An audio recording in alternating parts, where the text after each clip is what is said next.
and welcome to the Corporate Jet Investor podcast. This week, we're absolutely delighted to have Janine Iannarelli from Avion, one of the leading aircraft brokers.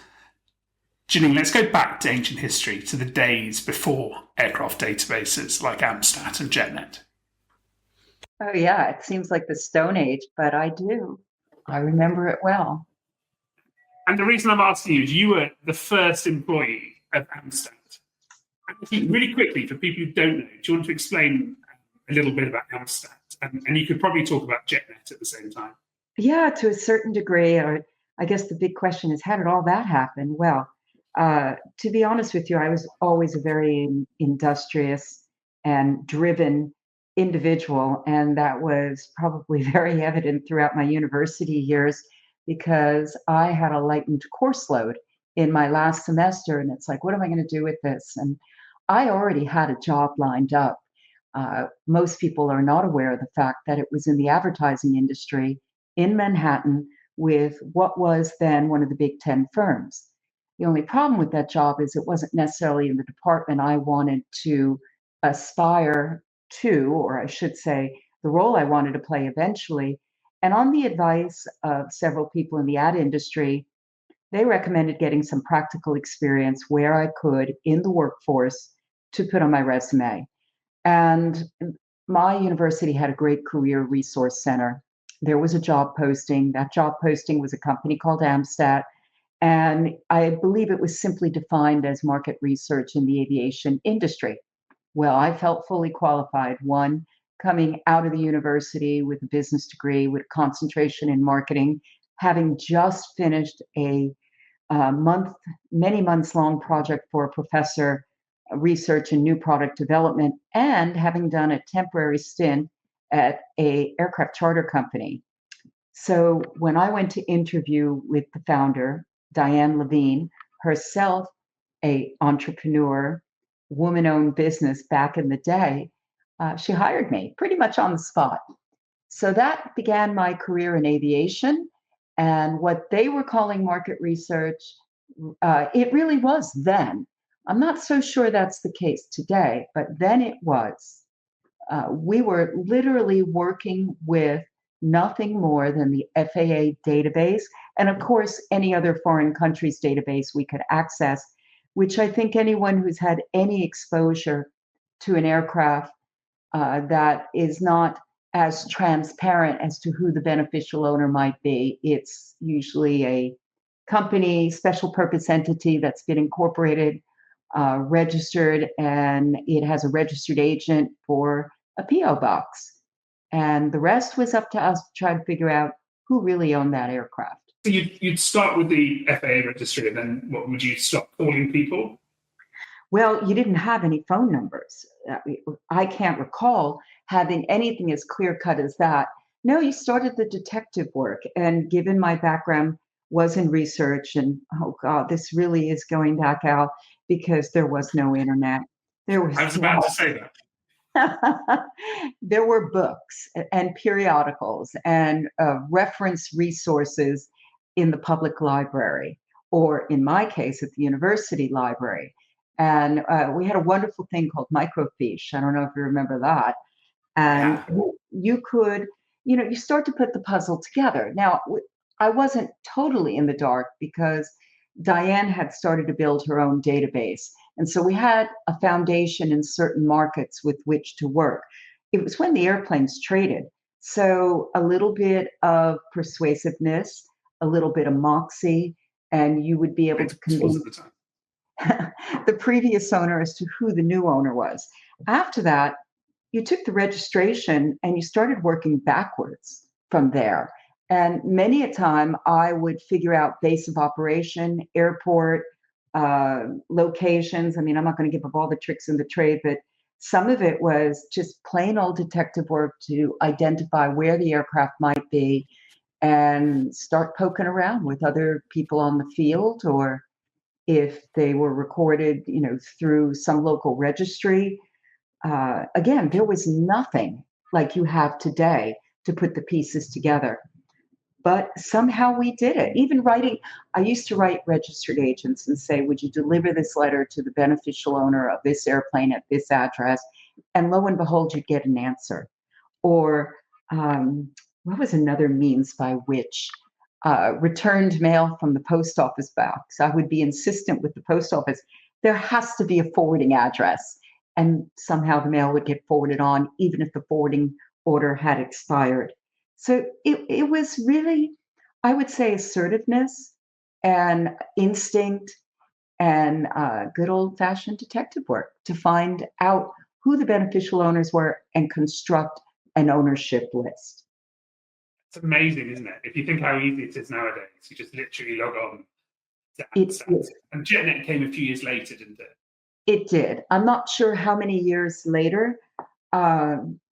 I would say that, built along the lines of the same concept, though the founders were a bit perhaps more technically oriented and a little bit more dialed in to the need to not only quickly assimilate and regurgitate this information, but how to go about looking for it. It really is easy today. I mean, all the facts are in front of you. Now you just have to be really good at putting the pieces of the puzzle together to figure out more or less the same information. But never underestimate the power of networking and relationships, because sometimes even domestic US aircraft and registered are deeply buried. And you're going to have to know someone to really get to who owns that aircraft or who operates or controls the aircraft, so at least you can have a meaningful conversation about the airplane. That grew, you gradually moved up the ranks, didn't you? Yes, as small as we were, rising up the ranks. So obviously, first and foremost, the job was to conduct research and help the corporation develop the product.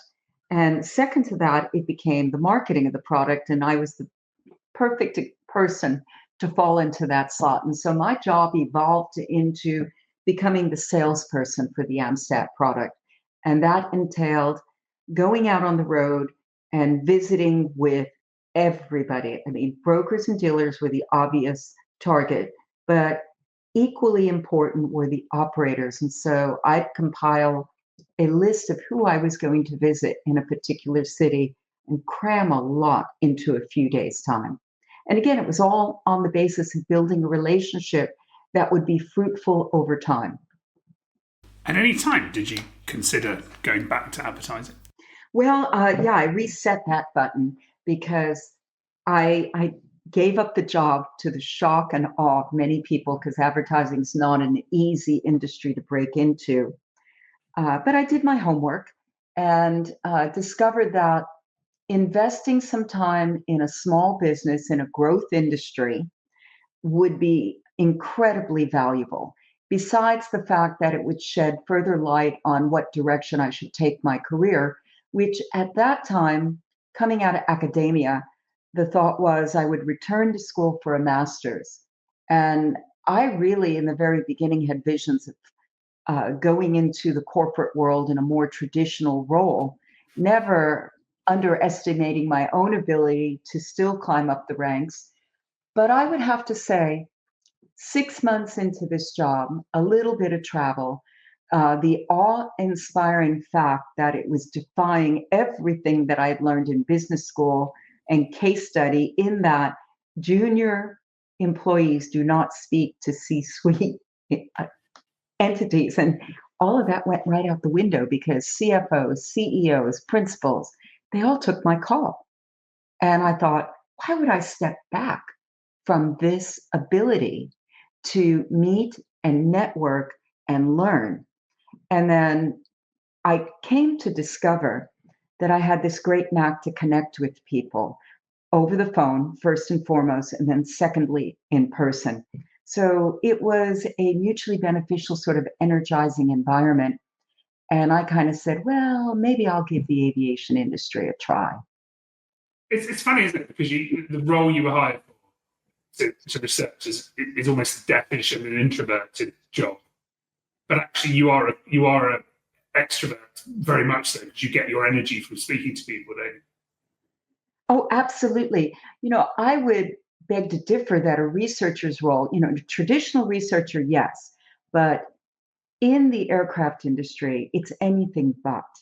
And it's kind of one of my pet peeves today that rather than someone picking up the phone and calling me to inquire after an aircraft I represent, they'll send me an email and say, is it still for sale? And what is the current price? And I thought, really? That's not digging. That's just checking a box. And that is what's happened today. And frankly, I don't think you could really call it research. It's more telemarketing as opposed to research. Research involves in-depth study. And then, as Amstat was growing, you were then tempted away to become an aircraft broker. So I'm not sure I really left in their growth spurt. Well, kind of, but not necessarily. They were scaling so much at the time that I departed. I had another very sort of insightful or epiphany, if you will, in the course of the year, 18 months that I worked for them, is that pretty much every broker and dealer I met offered me a job. And I would value or place value upon my street smarts, having grown up in the shadow of New York City, to say to myself, there's something up with this, and I haven't quite figured that out yet. And what I come to realize is that maybe some of the offers weren't as noble as one would think. And so I started to separate into a category of, if I did accept another position, is there a particular place that I wouldn't mind trying living? Because I felt the New York area, which obviously had grown up in and was quite familiar, didn't offer the opportunity that you really needed to take the job to the next level. So clearly, the aviation industry requires a little bit of movement. That meant me. And I elected to accept a position with an aircraft dealer in South Texas that I felt came as represented and would truly offer me the platform on which to grow my career. And they did. And from day one, did you love getting involved in aircraft transactions? I would say yes, because one, it was a new, vibrant experience, very dynamic. All those things that, again, you're coming out of a university environment. So all you know to do is study and learn, and you'll be rewarded at some point in your career. Well, the excitement, the options, the rewards were coming pretty fast and early on. It defied everything that I had learned here to date as to how you build a career. So I would say I did get caught up in the excitement of it, and I really, really enjoyed the people that I went to work for. They were my support network. They were my learning environment. They were my cheerleaders, and they were my continuing education as well as my profit center. Up to the economic hopes that you had? I think the goals that I set for myself were much higher than what one would realize, but that's the nature of who I am, and that hasn't really changed. If the standard or the objective is not higher than what 95% of the people will believe is achievable, then when will you ever push yourself to excel beyond that? So I felt rewarded in many ways, if not monetarily initially, but my focus wasn't so much on my own personal earnings in year one or even year two. It was I had a learning curve. I had to gather that information in order to be successful in the rest of my career going forward. I think it's a really healthy way of looking at it. But I think it's also worth stressing that there's a lot of people who, will look at Steve Desano on Instagram and go, I want that life. But, being an aircraft broker is a serious job, isn't it? There's a lot of heartbreak. There's a lot of deals where you think they're going to close, something happens that you can't solve. It's not the easy life I think that many people think it is it? No, it's not. I first and foremost would say it's not for the faint of heart. And I think you accurately describe it by saying there's a lot of disappointment. And absolutely there is. But any sales career is filled with more no's than yeses. And so you have to have not just a tough skin, but a great deal of fortitude and self confidence in your own ability, even if things aren't going right at the moment. You've got to look beyond that. And if you're not a visionary and a realist, then it's going to be a very disappointing career. And I would say some people need to look to do something else. The other thing is that I never, early on in my career, expected instantaneous rewards because there is a learning curve and the dues to pay. It's something that sometimes I think some people today have forgotten. Anderson a few weeks ago, and one of the things we discussed is how Texas has so many strong aircraft brokers. Why is that? Well, one, it's a big state. That's first thing.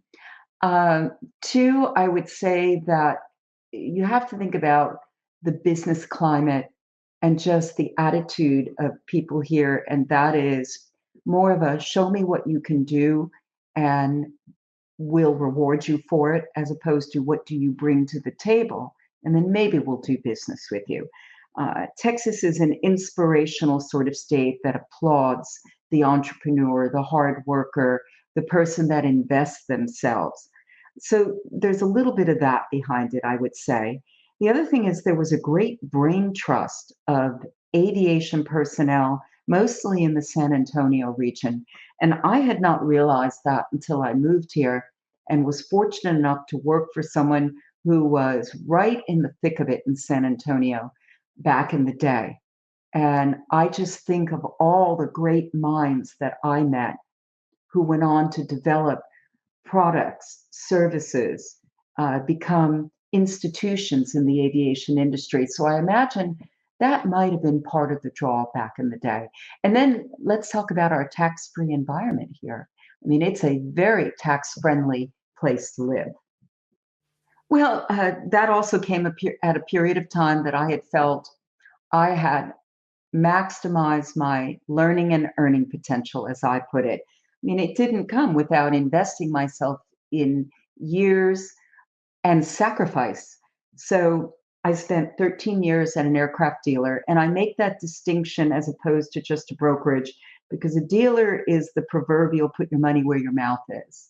When you learn what it takes to floor plan an aircraft and you understand the risk associated with it, I think you become a much sharper analyst in terms of overall value.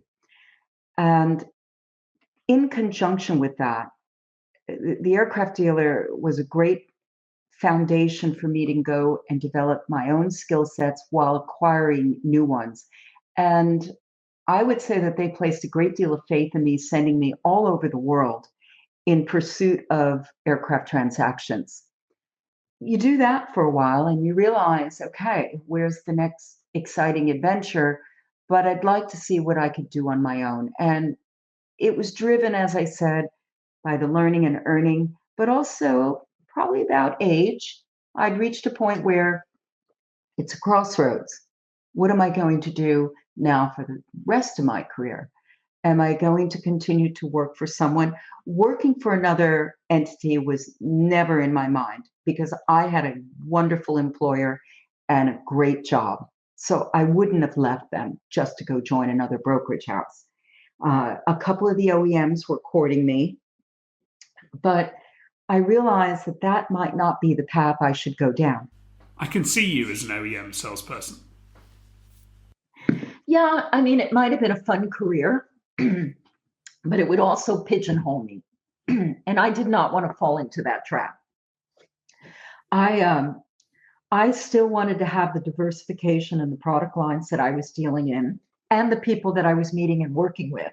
When you work for one OEM, your focus is on selling. It's all about the new product. Even in the pre-owned, it's all about the new product. And one of the OEMs offered me a territory that at a time was not acceptable. I mean, the part of the country they wanted to send me to the West Coast, which unto itself sounds wonderful, except when you start to look at cost of living relative to compensation, also to the fact that nobody was buying. in that territory, whereas Texas was on the verge of a boom again. So it kind of sealed my decision that I need to stay in the pre-owned marketplace. So what options are left for you?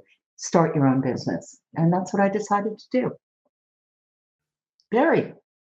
I mean, there are no words to describe because it was like starting all over again, which was a bit of a shock to me. Um, I I would like to say that I went out there with the best of hopes and the full support of my former employer.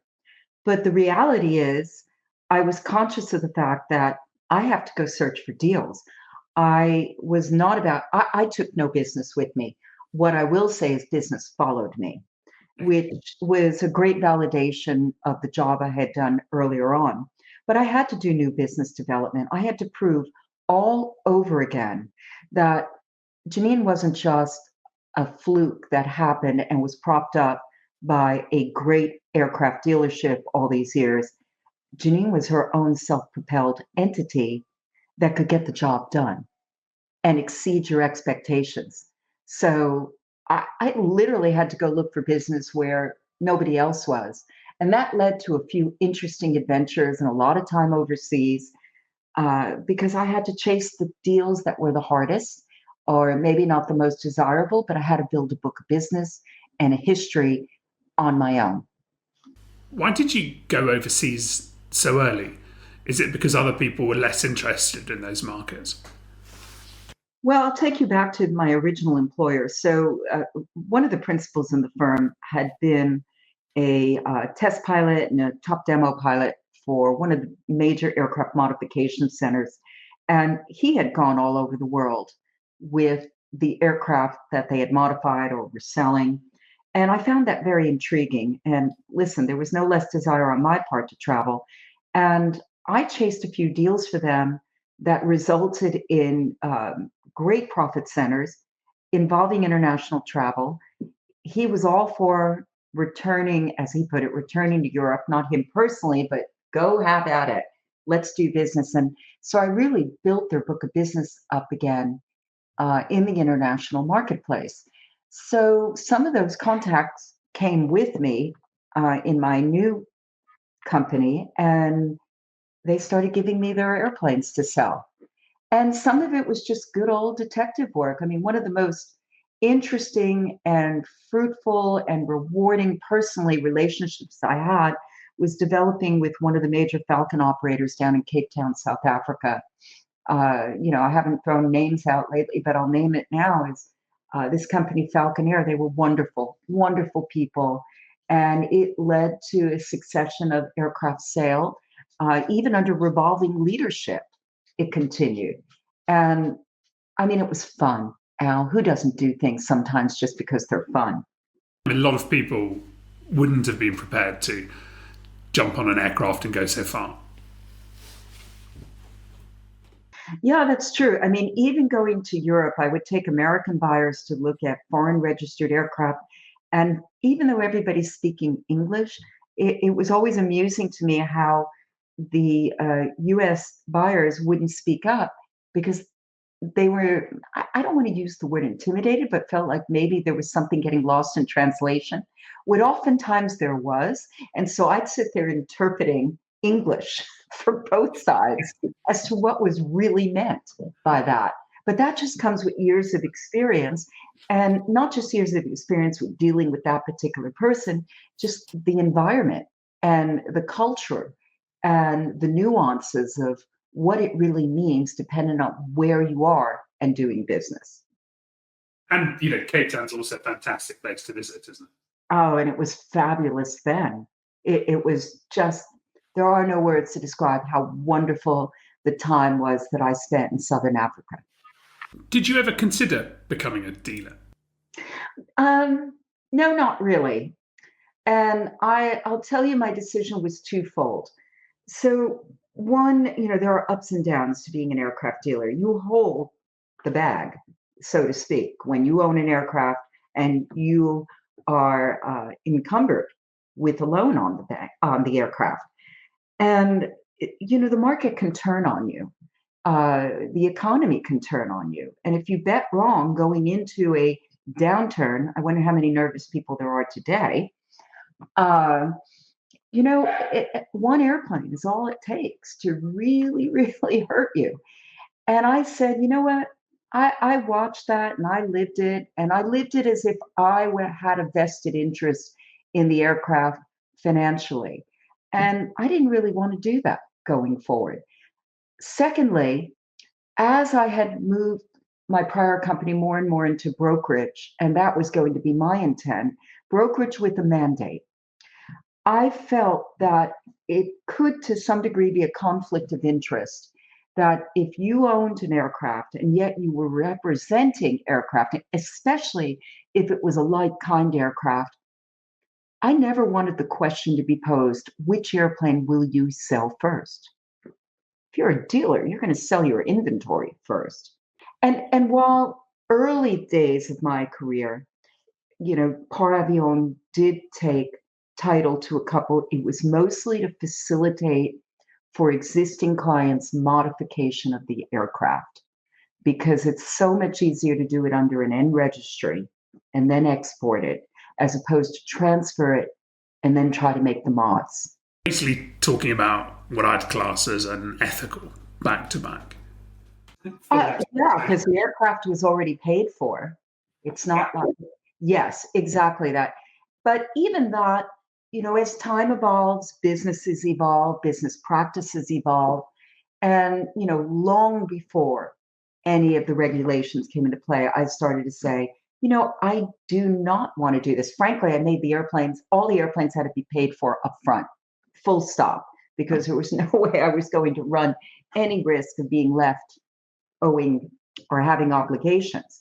But it just is in one's best interest.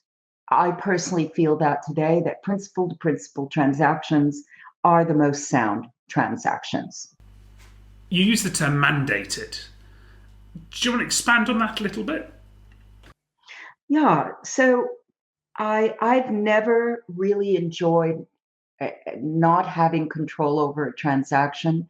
And control I use loosely, meaning that I represent a party in the deal as opposed to just trying to make a deal happen.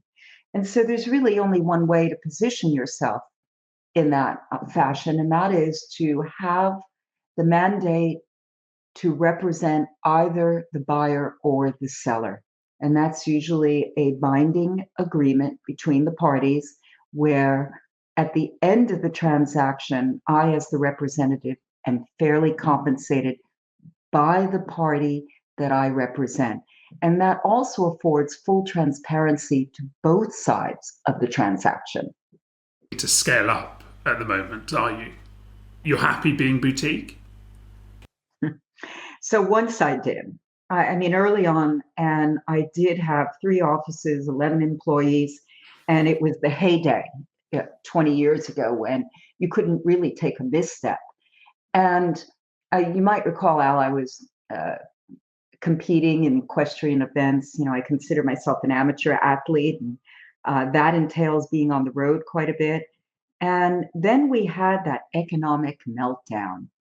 So through attrition, I lost some people. And then the rest of the time, literally and figuratively speaking, I came home and I'm looking over the business and I'm looking over what's coming in and going out. And I realized that I was the profit center in the business, that I was generating the greatest portion of the wealth.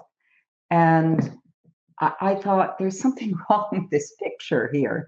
So the company just through a natural progression downsized. I've tried remote or autonomous operation, but I think decentralizing is hard for any company. I work better in a centralized environment where people can come together and sit down and talk about the opportunities. And so I'm purposely small at the moment, just to support health. Not to say that I wouldn't enjoy growing it a little bit, but I would say it would be locally if I grew it at all. I look at ROI.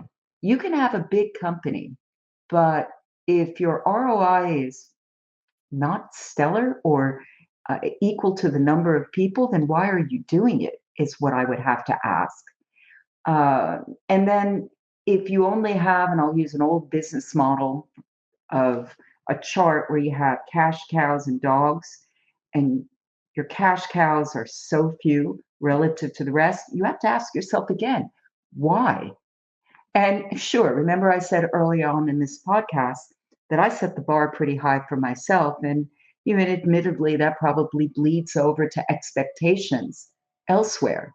And sometimes it's not even the money that is generated. We're all in business to not just carry on, pay the bills. We're in the aircraft sales industry to make a profit and enjoy a good life.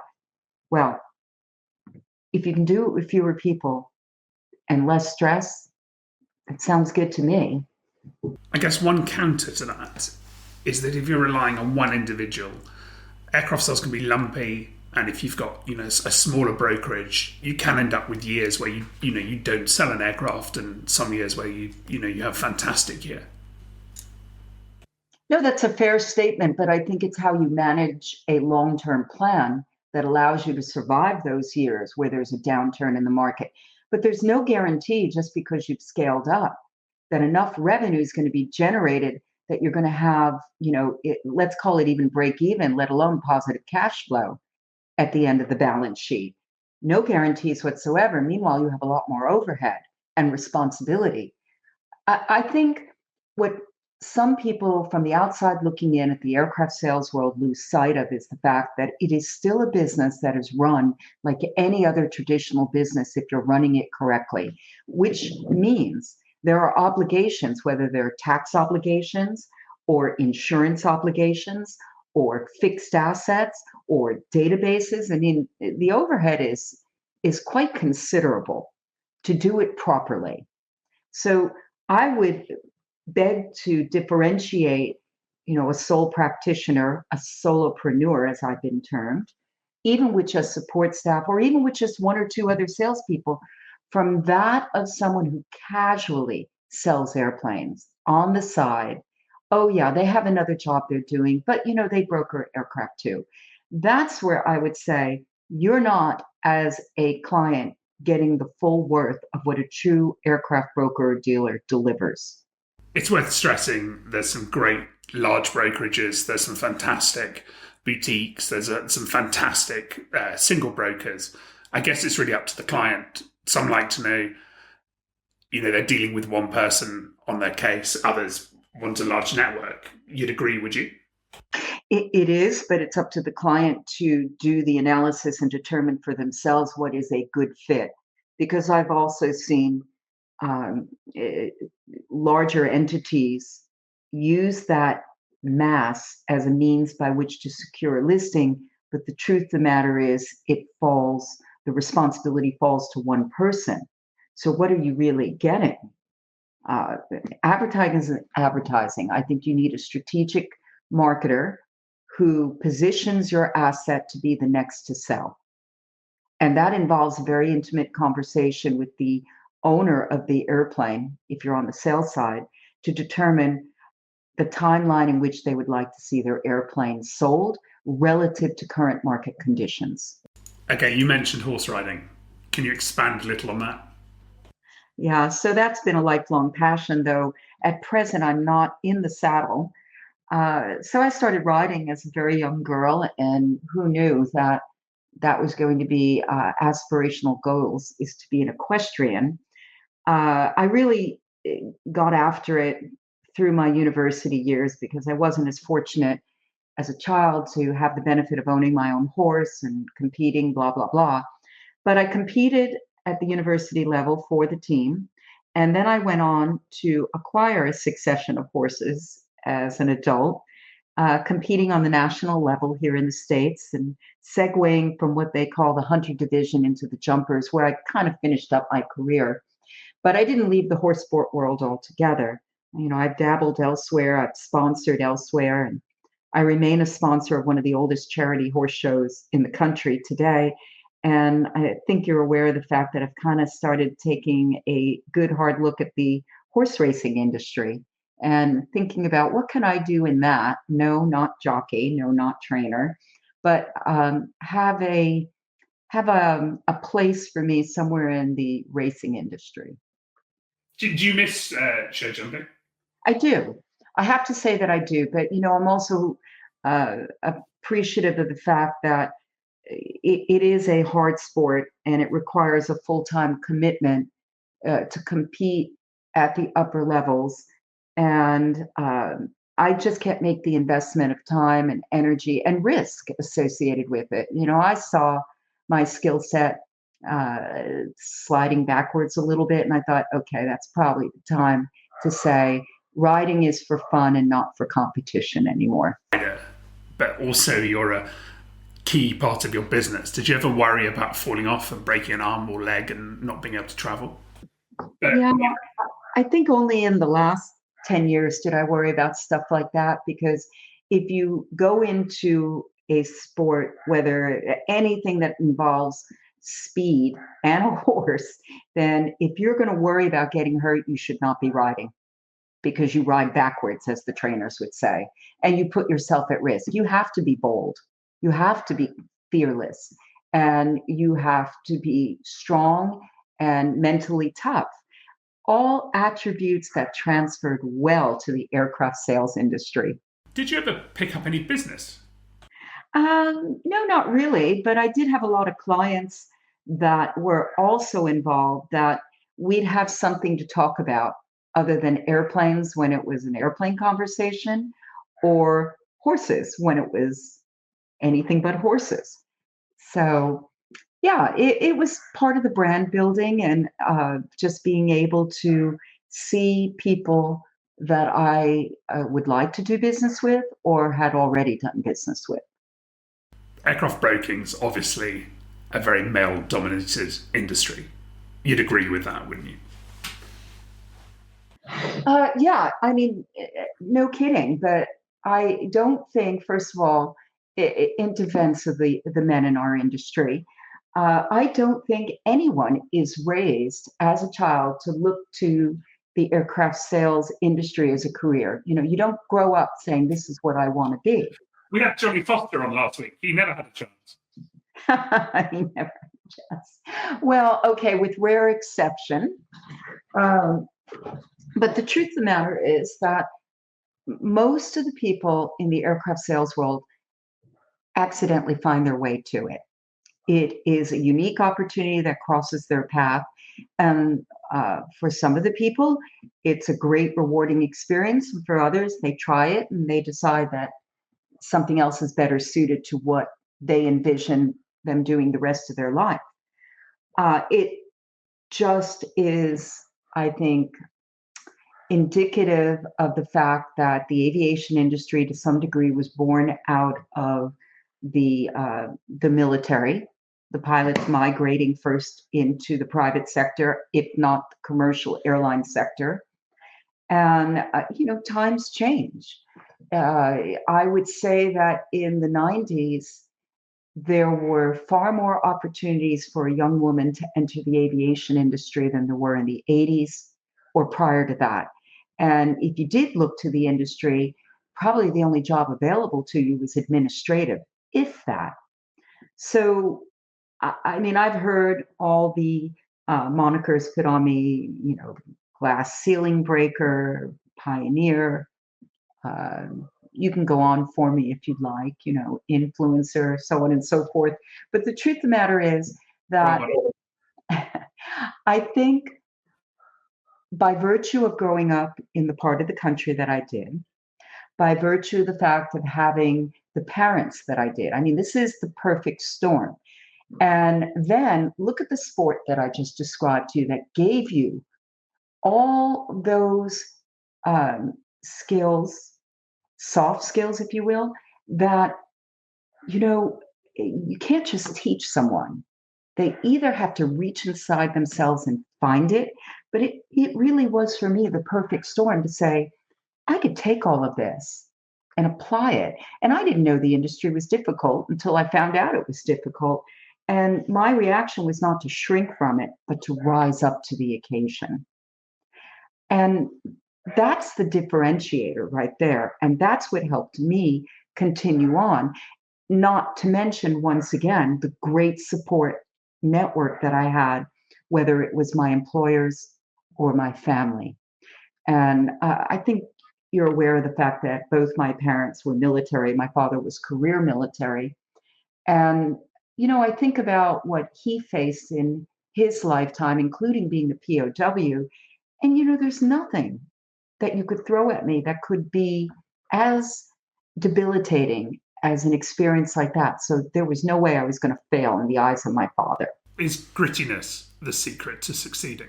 Grittiness is extremely important, but grittiness with finesse. That should be on your business card. I'll let you tell the audience that. And what advice would you give to someone buying an aircraft? Oh, gosh. There's plenty of advice to give them. I'm going to try to sum it up in a short phrase. But it's, time is on your side, even in a market where things are tight and moving fast, because time is always on your side. If you miss the first deal, there will be another airplane. So what does that time do for you? It allows you to observe, to learn, and to put together a team. Because today transactions are not done with just the aircraft broker. It really is a team of experts that you bring together, and they work together to not only ensure a good experience throughout the process, but that you've acquired the right aircraft that will take you forward for however long you need it. That's great. I like that one. Deal fever is a real thing, and it is worth remembering. There are lots of aircraft out there. Good. I don't like pressure, so I don't feel that the client should be under pressure. I really like that advice. What advice would you give to someone who wants to work in the business aviation industry? I'm sorry, repeat that? What advice would you give to someone who wants to work in the industry? No matter who you are, find a good mentor. And a mentor is someone who is not going to sugarcoat anything.